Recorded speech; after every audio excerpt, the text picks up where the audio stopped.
Fluid में होता क्या है? फ्लूइड तो है ही, लेकिन टॉक्सिन्स भी रहते हैं। जब आप नमक छोड़ते हैं, तो शरीर उस फ्लूइड के साथ-साथ बहुत सारे टॉक्सिन्स को छोड़ पाता है। मैं यहाँ का अनुभव सुनाती हूँ। जब किसी को फास्टिंग कराया जाता है, फ्रूट फास्टिंग, जूस फास्टिंग या वाटर फास्टिंग। स्वाभाविक है, फ्रूट माना नमक नहीं जा रहा, जूस माना नमक नहीं जा रहा, पानी में तो सवाल ही नहीं है। तो थोड़े दिन भी वो व्यक्ति फ्रूट फास्टिंग करता है और सालों से अगर दवाइयाँ खाई है, तो वो लोग हमें कहते हैं कि अभी यूरिन में स्मेल आती है केमिकल जैसी। इतने टाइम कभी नहीं आई। फास्टिंग कर रहा हूँ या कर रही हूँ, तो यूरिन में से झाग आ रहा है, थोड़ी-सी चिकनाहट जैसा मतलब गाढ़ा हो जाता है यूरिन, उसमें से केमिकल की स्मेल आती है। फिर कुछ दिन के बाद वो स्मेल चली जाती है। क्यों? क्योंकि बॉडी डिटॉक्स हो गया, उसने बहुत सारा छोड़ दिया, निकाल दिया। कब छोड़ पाया? जब हमने नमक छोड़ा। तो कहावत है ना, छोड़ो तो छूटे। छोड़ना तो है। छूटता क्यों नहीं है? क्योंकि हम उसको छोड़ते ही नहीं है। तो छोड़ो तो छूटे, क्या-क्या छोड़ो तो छूटे? सबसे पहले तो डर छोड़ना ज़रूरी है। अरे क्या हो जाएगा? कुछ नहीं होगा। एक मनुष्य ही है संसार में जो नमक खा रहा है। कोई प्राणी इस संसार का और नमक नहीं खाता है। धीरे-धीरे करके कम करिए, आदत डालिए कि हम आधे तक रहें, तो बॉडी हेल्दी रहेगा, काफ़ी हेल्दी रहेगा। ये हम लोग अनुभव से कहते हैं। हमें कोई ज़रूरत नहीं, हमारा बीपी लोअर साइड ही रहता है। जैसे नहीं कहते 80 120 80 इज़ द नॉर्मल रेंज, वो पहले ब्रॉड हुआ करती थी रेंज। जैसे-जैसे फार्मा वर्ल्ड रूल करने लगा, तो धीरे-धीरे वो रेंज नैरो होने लगी। Same with sugar, same with cholesterol, वो सारी रेंजेस हायर होती थी, जो अभी लोअर हो चुकी है। कई ऐसे एलोपैथी डॉक्टर्स है फॉरेन में जो ये बात सुनाते हैं कि रियल में 250 तक भी कोलेस्ट्रॉल चला गया तो कोई दिक्कत नहीं, आप अच्छे से ही जी सकते हैं। शुगर लेवल फास्टिंग 150 तक पहुंच गया तो कोई दिक्कत नहीं है, आप अच्छे ही रहने वाले हैं। लेकिन अभी डराया क्या गया है, 100 तक ठीक है, 110 तक ठीक है, उसके बाद आप डायबिटिक है, ये हो जाएगा, वो हो जाएगा, ऐसा कुछ भी नहीं है। एक बीपी और डायबिटीज़ के बारे में खास समझने वाली बात है कि ये दो ऐसे डिसीजेज़ हैं जो दूसरे डिसीजेज़ को लेकर आते हैं शरीर में। जैसे अगर किसी की किडनी खराब हो, तो मेजॉरिटी उनके केस में या तो सालों से बीपी है या सालों से डायबिटीज़ है। जब हम कहते हैं मेरा ब्लड प्रेशर हाई रहता है, तो प्रेशर हाई रहना माना वो प्रेशर एक्सर्ट होता है हर जगह पे। हर जगह में किडनी एक ऐसा ऑर्गन है जो ब्लड को फिल्टर करती है, तो उस पर भी प्रेशर बना रहता है। तो ब्लड प्रेशर होने की वजह से किडनी खराब होना एक इफ़ेक्ट देखा जाता है। लिवर में लिवर फाइब्रोसिस तक तो ठीक है, लेकिन मोस्टली सिरोसिस वाले पेशेंट को देखो, तो वो लोग डायबिटिक होते हैं मोस्टली। कभी भी बीपी और डायबिटीज़ को लाइटली नहीं लेना कि है, हम दवाई खा रहे हैं, वो कंट्रोल में रह रहा है। अगर हम ऐसा सोचें कि डायबिटीज़ है, मैं दवाई खा रहा हूँ और वो लेवल कंट्रोल में आ रहा है, मतलब शुगर शरीर से निकल गई, तो वो मेरी सबसे बड़ी गलतफ़हमी है। वो चीज़ जो दवाई हम खा रहे हैं, वो एक प्रकार का केमिकल है। केमिकल्स का काम है दूसरे केमिकल के साथ रिएक्ट करना, कुछ तीसरा बना देना। तो जब शुगर के साथ वो ग्लूकोज़ के साथ उसका केमिकल रिएक्शन होता है, बस उसका फॉर्म बदलता है। रहता वो हमारे शरीर के अंदर ही है। जैसे-जैसे दवाई का इफ़ेक्ट कम होता जाता है, हम दूसरा फूड लेते हैं, वैसे-वैसे हम देखते हैं कि शुगर फिर से बढ़ा। तो एक टाइम की मेडिसिन का असर कम हुआ, फिर हमने दूसरी टाइम की ले ली, फिर कंट्रोल में आ गया। ऐसा लाइफ़ टाइम कहा जाता है ना कि बीपी है, डायबिटीज़ है, कब तक दवाई खानी है? डॉक्टर को अगर आप पूछेंगे, तो कहेंगे ये तो लाइफ़ टाइम खानी पड़ेगी। समझौता समझते हैं। 2 लोगों के बीच में फ़ाइट होती है और कोर्ट तक केस जाता है, तो कोई तीसरा बीच में आके समझौता कराता है, भाई समझ लो ना। तो भाई दोनों समझ जाते हैं। फिर दूसरे दिन किसी ने एक टॉन्ट मार दिया, खत्म बात, फिर वही दोनों खड़े हो जाएँगे। फिर दूसरी पार्टी चाहिए समझौता कराने के लिए।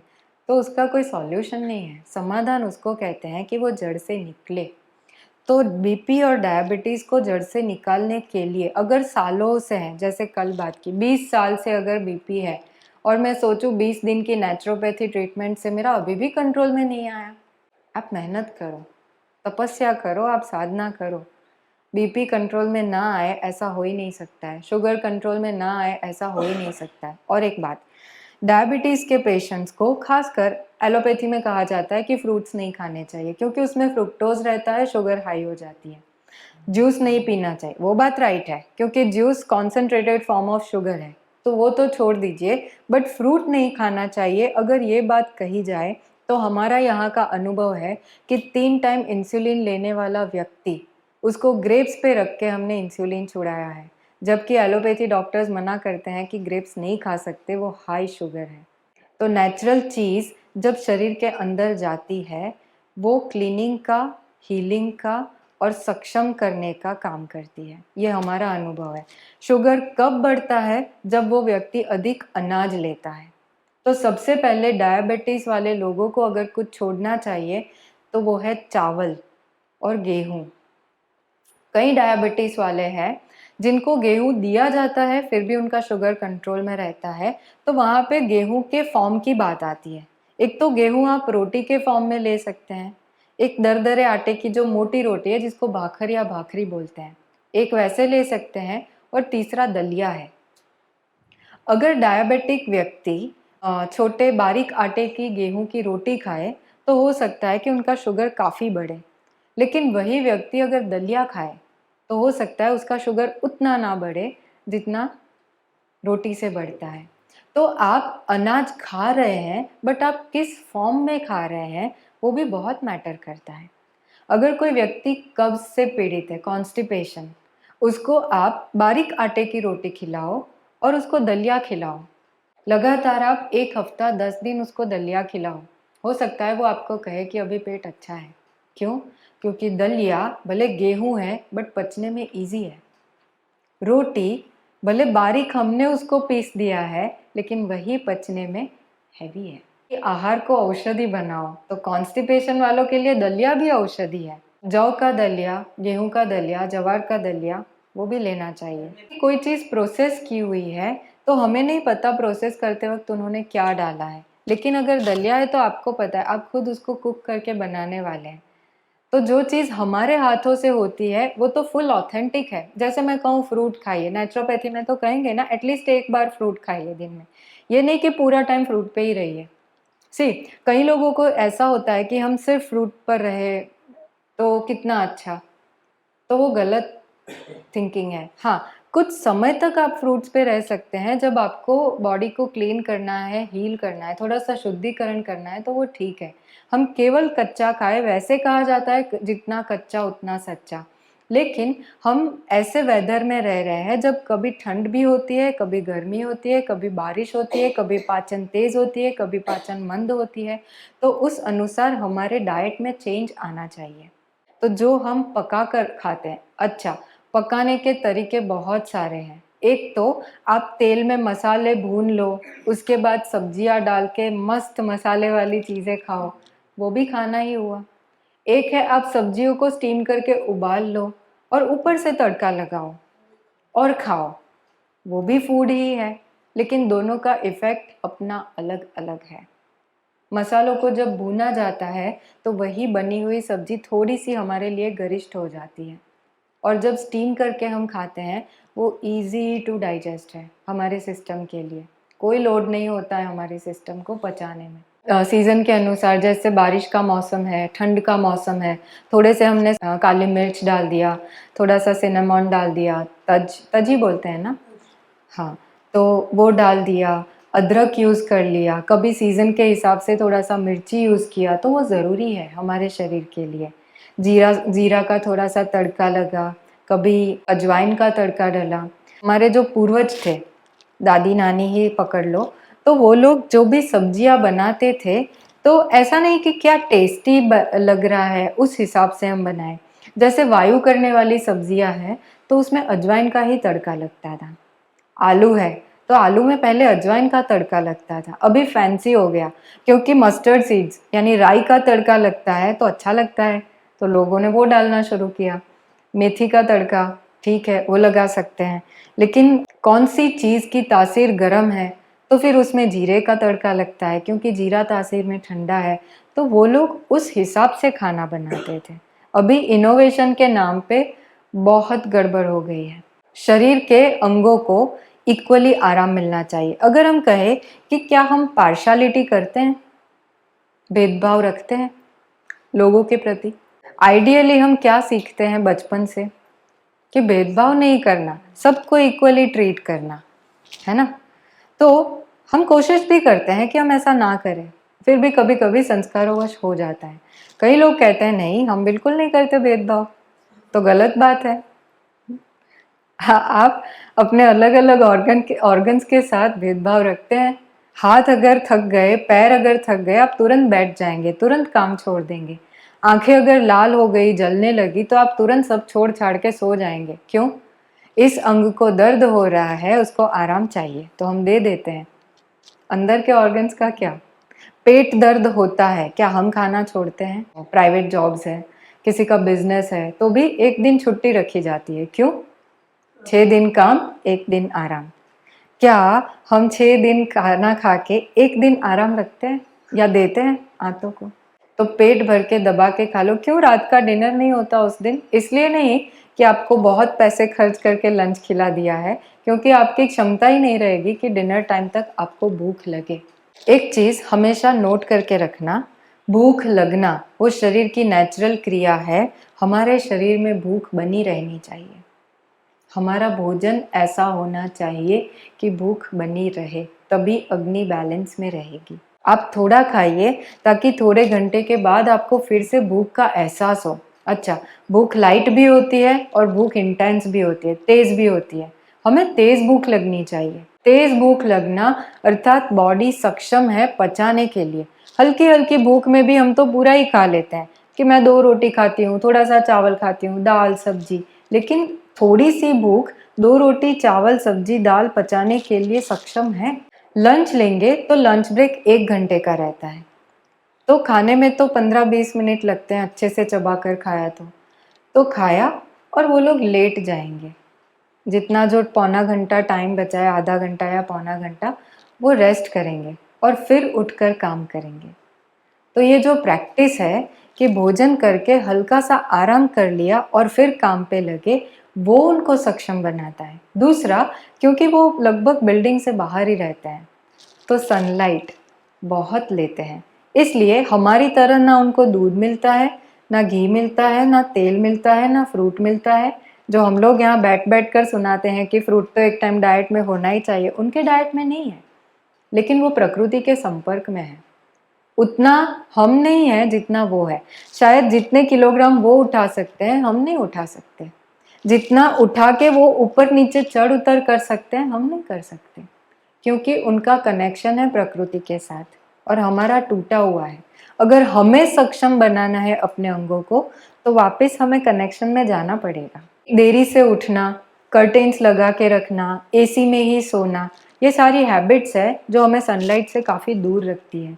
क्योंकि नहीं होता कि ग्लास से वो हवा, ठंडी हवा पास हो जाएगी, इसलिए हम पर्दे लगा के रखते हैं। तो एक्चुअली नुकसान डबल हो रहा है। एसी में बैठ रहे हैं या वही हैबिट है तो कोलेस्ट्रॉल हाई जा रहा है, और दूसरा क्योंकि हम सनलाइट नहीं ले रहे हैं, तो एक तो विटामिन डी नहीं बन रहा इनफ, तो हमारी हड्डियां भी कमज़ोर हो रही है। एक तो वो वजह है हड्डी कमज़ोर होने की। दूसरा शुगर, जो हमारी हड्डियों को गलाता है। आप देखना, 2 जनरेशन पीछे चले जाओ तो ना डेंटिस्ट थे ना डेंटल ट्रीटमेंट्स थे। दांत उनके अच्छे थे क्योंकि इतना मीठा खाया ही नहीं जाता था। वो लोग हर काम बाहर करते थे, सब्जियां काटने का काम भी माताएं बाहर बैठकर करती थी। क्यों? सनलाइट लेना है। खेती काम था हर एक का, तो खेतों में जाना, गायों को चराने जाना, भैंसों को चराने जाना था। अगर हम सोचे कि सनलाइट से सिर्फ विटामिन डी मिलता है, तो वो हमारी सबसे बड़ी गलतफहमी है। हमारे शरीर की बहुत सारी पूर्ति करने का पावर है सनलाइट के पास, कमियों को पूरी करने का, बट हमारा उतना कनेक्शन नहीं है। दूसरा, जितने भी प्राणी हैं, कभी बंदर को किसी को झापट मारते हुए देखा है? क्या हालत होती है उस इंसान की? अगर अच्छे से ही दिया तो वो इंसान बेहोश हो जाता है, इतना उसके हाथ बाजुओं में दम रहता है, सिर्फ फल फूल और पत्तियां खाकर। हम सोचते हैं कि अनाज नहीं खाएंगे तो पता नहीं क्या हो जाएगा। सारे एनिमल्स वो वेजिटेरियंस ही है, वो यही सारी चीज़ें खाते हैं। गाय घास खाती है, प्रैक्टिकली घास में कितना फैट रहता है, ना के बराबर, पर उसका बॉडी बना लेता है। प्रोटीन्स कितने होते हैं?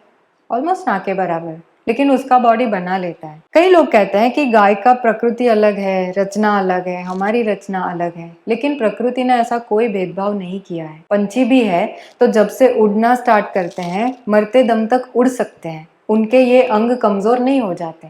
इंसान के अंग कमजोर हो जाते हैं, हम बोलते हैं अब चला नहीं जाता। क्यों?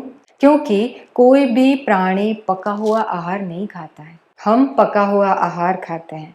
कि ऐसा नहीं कि दिन में एक ही बार खाना है, भले 3 बार भूख लगती है 3 बार खाइए, लेकिन पका हुआ अन्न एक बार जाए वो उत्तम। क्योंकि हम हार्ड वर्कर्स नहीं हैं। अगर हार्ड वर्कर्स है तो 2 टाइम क्या, आप 3 टाइम खाइए, पच जाएगा। पचाने की क्षमता है तो खा सकते हैं, हमारी नहीं है तो नहीं खाना। जैसे मैं हूँ, पूरा दिन या तो बोलूँगी या बैठे बैठे सलाह दूंगी। तो मेरा काम लाइट है तो मेरा फूड भी लाइट होना चाहिए। मेरा काम हैवी है तो मेरा फूड हैवी होना चाहिए, तो कोई प्रॉब्लम ही नहीं होगी। हम सभी की लाइफ में कोई एक फेवरेट पर्सन रहता है, व्यक्ति रहता है। परिवार में ही सोच लीजिए, या तो मम्मी है या पापा है या भाई है बहन है, कोई एक फेवरेट रहता है। उनको इमेजिन करिए, मान लीजिए कि उन्होंने प्रण लिया है कि मैं एक रेस्टोरेंट खोलूंगी या खोलूंगा, लेकिन उसमें दरवाज़ा नहीं होगा। दरवाज़ा नहीं होगा मतलब जो जब चाहे वो आ सकता है और जा सकता है। रेस्टोरेंट खोला है तो हेल्पर्स भी रखेंगे कि कोई आएगा तो खिलाना पड़ेगा। दिन में तो ठीक है, हेल्पर्स है, रात को वो लोग घर चले जाएंगे, क्योंकि हर कोई ने ऐसा प्रण नहीं लिया है कि अच्छा, उन्होंने ये भी प्रण लिया है कि 24 घंटे मैं सर्विस दूंगा या दूंगी। ओके, रात को 2 बजे कोई आ रहा है, आपने जिनको मान लीजिए पापा को इमेजिन किया है, तो वो बोल रहे हैं कि सिर्फ एक रोटी और थोड़ी सी सब्जी दे दीजिए, ज़्यादा नहीं चाहिए। तो वो बना रहे हैं एक रोटी और सब्जी। मेहनत तो उतनी ही लगेगी जितना 10 रोटी बनाने में। हाँ, टाइम थोड़ा कम लगेगा, लेकिन बर्तन उतने ही लगेंगे, कामकाज वही लगेगा। ठीक है, फिर 2 बज रहे हैं, कोई और आ रहा है, ज़्यादा नहीं, थोड़ा सा दाल चावल दे दीजिए। अच्छा, उनका ये भी प्रण है कि फ्रेश बना कर ही खिलाना है, बासी नहीं खिलाना है। हर बार वो मेहनत कर रहे हैं, आप कुछ नहीं कर रहे हैं, उनको हेल्प नहीं कर रहे, आप देख रहे हैं। मान लीजिए पापा को इमेजिन किया है तो आप उनको देख रहे हैं। कैसा लगेगा आपको 2, 4, 5 दिन के बाद कि अरे कोई भी टाइम पे कोई भी टपक रहा है, अपनी अपनी डिमांड कर रहा है और पापा बना बना के खिला भी रहे हैं। फील कैसा होगा? अच्छा नहीं लगेगा ना, बहुत बुरा लगेगा। क्यों? हमारे नज़दीक वाले हैं, तकलीफ हो रही है उनको, तो देखकर हमें तकलीफ हो रही है। तो आप इमेजिन करिए, ये शरीर रेस्टोरेंट है, पेट हमारा पापा है और दरवाज़ा लगा नहीं है। हम कभी भी डाल रहे हैं, कभी भी डाल रहे हैं, उसको हर बार काम करना पड़ रहा है। पापा को हम इन आंखों से देख रहे हैं काम करते, तो हमें बड़ा बुरा लग रहा है, लेकिन हमारी आंतें, क्योंकि हमें दिखती नहीं है कि वो कैसे काम कर रही है, वो किए जा रही है। सुबह का नाश्ता पचा रही है, लंच पचा रही है, नाश्ता पचा रही है, फिर डिनर पचा रही है, आइसक्रीम पचा रही है। हमें कोई फ़र्क ही नहीं पड़ता, हम डाल देते हैं। तो सिर्फ इन आँखों से जो दिखता है, केवल उस पर अटेंशन नहीं दीजिए, इसके अंदर बहुत कुछ है। मैं आपको एक सवाल पूछूं, कल को अगर आंखें चली जाए, जिंदा रहेंगे? रहेंगे ना? हाथ कट गए तो रहेंगे, पैर कट गए तो रहेंगे, कान है बहरे हो गए तो भी जी लेंगे। लेकिन यहाँ का एक भी ऑर्गन बिगड़ा तो, हार्ट बिगड़ा, आंतें बिगड़ी, लंग्स बिगड़े, लिवर बिगड़ा, किडनीज बिगड़ी, एक भी ऑर्गन बिगड़ा तो नहीं चलेगा। तो ज़्यादा ध्यान किसका रखना चाहिए? 6 दिन के बाद 1 दिन का रेस्ट। फास्टिंग बहुत तरीकों से किया जाता है। फ्रूट पे रहे वो भी फास्टिंग है, जूस पे रहे वो भी फास्टिंग है, पानी पे रहे वो भी फास्टिंग है, निर्जला करे वो भी फास्टिंग है। मैं पर्सनली निर्जला में कम बिलीव करती हूँ। एक टाइम अनाज खाए वो भी फास्टिंग है। आजकल वेस्टर्न कल्चर से एक टर्म आई है, इंटरमिटेंट फास्टिंग। 16 घंटे का, 14 घंटे का, 12 घंटे का, 18 घंटे का। पित्त वाले को अधिक भूख लगती है, जल्दी भूख लग जाती है। कफ वाला शायद 1.5 दिन तक भी ना मांगे खाना। तो दोनों के लिए फास्टिंग इंटरवल एक नहीं हो सकता है ना? हमारे पूर्वज तो इंटरमिटेंट फास्टिंग वैसे ही करते थे, क्योंकि लाइट्स नहीं थे, तो सूर्यास्त से पहले भोजन हो जाता था। नेक्स्ट मॉर्निंग जब तक मंदिर नहीं जाएंगे, वहां से आएंगे नहीं, तब तक मुंह में कुछ नहीं डालेंगे। तो ऐसे ही उन लोगों का इंटरमिटेंट फास्टिंग हो जाता था। और जब जाते थे मंदिर, तो पहले के मंदिर हिल्स पर होते थे, तो उस पर चढ़ के जाना, कैसे चढ़ के जाना? तो नंगे पैर चल के जाना। तो प्रकृति से भी संपर्क है, एक्यूप्रेशर भी हो रहा है, वहां जाके भजन करेंगे तो तालियां भी बजा कर आएंगे। अच्छा, वहां प्रसाद के रूप में नारियल फोड़ा जाता है, उसको श्रीफल कहते हैं। श्रीफल, श्रेष्ठ फल, जो हर फल में श्रेष्ठ है। तो उसका इतना इतना टुकड़ा बांटा जाता था और वो खा के वापिस आया जाता था, फिर कुछ लिया जाता था। तो इसलिए वो हेल्दी थे। अगर हम सोचे कि फिर वो दिन में ये खाते थे, वो भी दाल खाते थे, वो भी अनाज खाते थे, 2 टाइम खाते थे, हाँ, दिनचर्या कैसी थी? क्या उनके जैसा फास्टिंग है? क्या उनके जैसा चलना है? उनको प्राणायाम बैठ के नहीं करना, क्योंकि हिल्स पे चढ़ेंगे तो वैसे ही सांसें फूलेंगी, तो गहरी सांस लेंगे, छोड़ेंगे, लेंगे, छोड़, और वैसे भी हड़बड़ रहती है सुबह कामकाज की, तो फास्ट ही जाएंगे, फास्ट ही आएंगे, तो सांसें फूल जाएगी। हमें बैठ के क्यों करना पड़ता है? क्योंकि हमारी दिनचर्या में सांसें फूलना है ही नहीं। कभी देखा 10-15 गाय इकट्ठी होके कोई क्रिया कर रही है? 15-20 पंछी इकट्ठे होके कोई आसन वासन कर रहे हैं? उनको कुछ करने की जरूरत नहीं है, क्योंकि वो प्रकृति के नियमों को फॉलो करते हैं। अब देखना, कोई पंछी पेड़ पे चला गया शाम को और नीचे कितने भी दाने बिछे हो, वो रात को उतर के नीचे नहीं आएगा कि मैं थोड़े दाने चुग लूं, कभी नहीं। वो नेक्स्ट सुबह ही आएंगे, तभी चुगेंगे।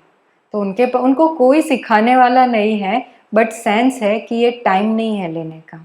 2 बजे मैगी और लोटा भर के कॉफी खा के अगर वो बच्चा सोएगा, वो कैसे हेल्दी हो सकता है? एक बार एक लड़का आया था 19 साल का, तो एक दिन मैंने ऐसे ही पूछ लिया कि कैसा चल रहा है, पेट अच्छे से साफ हो रहा है? बोला हाँ दीदी, आज तो बहुत साफ हुआ। तो क्या निकला? तो बोला नूडल्स निकले। मैंने बोला तुम चबाते नहीं हो क्या? तो बोलता है नूडल्स की ऐड में ही आता है ना ऐसे गल्प करना करके, तो वो तो ऐसे ही खाया जाता है ना। मैंने वैसे ही खाया। मैंने पूछा लास्ट कब खाया होगा? तो उसने बोला 1 महीने पहले। मैंने बोला ठीक से याद कर, लास्ट कब खाया था? बोला दीदी महीने पहले मैंने खाया था। अगर महीने भर कोई चीज आपकी आंतों में पड़ी रहती है, वो क्या असर करेगी? एक लास्ट बात कहकर पूरा करती हूँ। फास्टिंग को ब्रह्मास्त्र कहते हैं नेचुरोपैथी में। ब्रह्मास्त्र पता है? उससे बड़ा कोई शस्त्र नहीं है। अगर ब्रह्मास्त्र आ गया फिर खत्म, कोई नहीं जीत सकता। शास्त्रों में एग्जाम्पल है कर्ण का, महाभारत में। उसने विद्या ली थी ना कि कैसे ब्रह्मास्त्र को इमर्ज करना और फिर उसको यूज करना। उसको उसके साथ शाप भी मिला था कि एक बार छूट गया, उसको आप वापस विड्रॉ नहीं कर सकते। लेकिन कर्ण को श्राप मिला था, जब जरूरत होगी उसको वो विद्या याद नहीं आएगी, उसको श्राप मिला था। तो साधन तो था उसके पास, लेकिन साधना में कमी थी, इसलिए उसका फल वो नहीं ले पाया। अभी यहाँ समझने वाली बात है, शस्त्र है वो, साधन है वो, समझ में आता है। साधना की कमी क्या थी उसकी? तो उसने हमेशा लाइफ में अर्जुन से कंपटीशन किया। उसने हमेशा खुद को सुपीरियर प्रूव करने का काम किया। उसको विद्या इसलिए नहीं चाहिए थी कि वो किसी का कल्याण कर दे। उसको विद्या केवल इसलिए चाहिए थी कि मैं सर्वोपरि, आई एम द बेस्ट, वो उसको प्रूव करना था। साधना यानी फास्टिंग ब्रह्मास्त्र है अगर, तो वो भी साधना में रहकर करना बहुत ज़रूरी है। आजकल बहुत लोग फास्टिंग करते हैं, तो बहुत लोगों का फास्टिंग उल्टा पड़ जाता है, क्योंकि रियल साधना में रहकर जो करना चाहिए वो नहीं करते हैं।